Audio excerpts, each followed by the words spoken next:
Dampsam here. Today we're in Bark Green. Just knocking off on this job, and I thought this would be really interesting for you to see. So this is what we found, and this is the forerunner of the membrane system. And round here, a lot of, when they were doing cold wood work and stuff like that on these properties for subsidence, they used to use this a lot. This is Newton, what we call Newtonite lat, and any damp proofers will have seen this before, and some people might wonder what it is. It's a bitumen roll, specially made roll, and basically it's an isolation system, and it did work. So if you look at rest at wall that's dry, and I wouldn't else wonder why, because how they fixed it in olden days. Well, if you look here, clout nails, and every single one that I've took off in Barnsley, I've got clout nails on, and then here I can't see them, so you'd had straps, and they were always rusty, these straps. So if there were a joint, they put a strap across to hold it, and then nailed it into joint. It must have been an absolute nightmare to fit, because in these old stone walls, you wouldn't have been able to get a fixing in, because joints are that soft. Reason why we're doing this job today is they're having some radiators fitted. It's not really a damp job, but it needs a damp proofing system, because you can't put a gypsum plaster on like what they have here. So this is original plaster, which has got a bit of horsehair in it, and then down here they've put what looks like, let's have a look. It does look a bit like, kind of like bonding, but it could be browning, so it could be either. Not sure when they fitted this, probably 80s, so it could be bonding. But it has kept it dry, but it is not good for fixing into. And what's happening here, they're having some radiators, and they need a solid wall for a good fixing. So we're going to put like a solid plaster on. It's not going to be sand and cement. And what I might do as well, I might put some dry rods across bottom. So we're not taking skirting off. We don't really need to take skirting off. So we're just making a base so they can get a decent fixing into the wall, so they can get the really heavy radiators. I don't know, I think that might have been a chimney. So you've got like a bit of a stone lintel, and then you've got a bit of brickwork above it. Or some kind of doorway that they've moved. But it's a really old cottage. So this is what we're finding as I'm taking this off.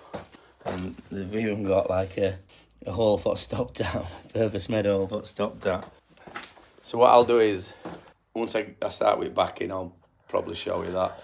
But I just thought that'd be interesting for you to see what Newtonite lat is, the forerunner of the cavity drainage membranes, what a lot of damp proofing companies are putting on walls, which probably don't need to go on. Hiya, it's Dampsam here. I've just come on just to tell you that Dampsam.com is now up and running. We've got the Express damp proofing system course, designed by me, run by me, done by me. You can buy that. We've got the ultimate guide to black mould and condensation. You can pay what you want for it. And we've also got 3 free ebooks. And also we've got a guide to basement conversions, the ultimate guide to damp proofing, and also the podcasting series. You can get in contact with them, and the YouTube membership. Enjoy it rest of your film. Hey, so we've got all plaster off. All there's left to do now is to take that what they call it, Newtonite lat off. So what I've done is, we've got all plastered off. We've dug all plaster, all browning from down behind skirting, and then what I'm going to do is I'm going to cut it above skirting. So I've got my long knife, and I've just sliced it underneath, on top of skirting, underneath pipe, and then up sides. And then in theory, all that I need to do is to just pull it like that, and it should just pull off, in theory, like that, because it's on it, nailed on. It's only like a bitumen. And then what I'll do is I'll tidy up all them bits, and then you're wondering what I'm going to do at top of the skirting, aren't you? So what we're going to do is on top of there, once we get all that crap out, is we're going to foam it so that when we put backing plaster on, it's just going to sit on top of foam. There's no bridging. So that's what you do in Oak Night, lad. If you ever get it, just pull it straight off. So I'll show you a bit later on once I start putting first coat on. So this is next stage. So what we've done is damped wall down. Well, we've got rid of all loose stuff, and then we've put dry rods in at bottom. So I've put a full course of dry rods all the way across, and same on the other side. It's thicker in places than it is on others.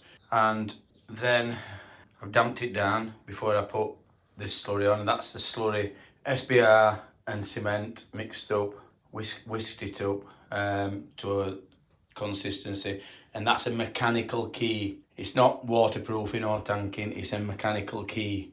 And what happens with that is we put water on, so that stuff will stick to the wall, and then when I mix up outside, there'll be a mixture of SBR and water goes into the mix, and then we'll put that on as well. So next job is I'm going to foam just down bottom of that skirting and then a bit up sides, so this bit will be totally isolated.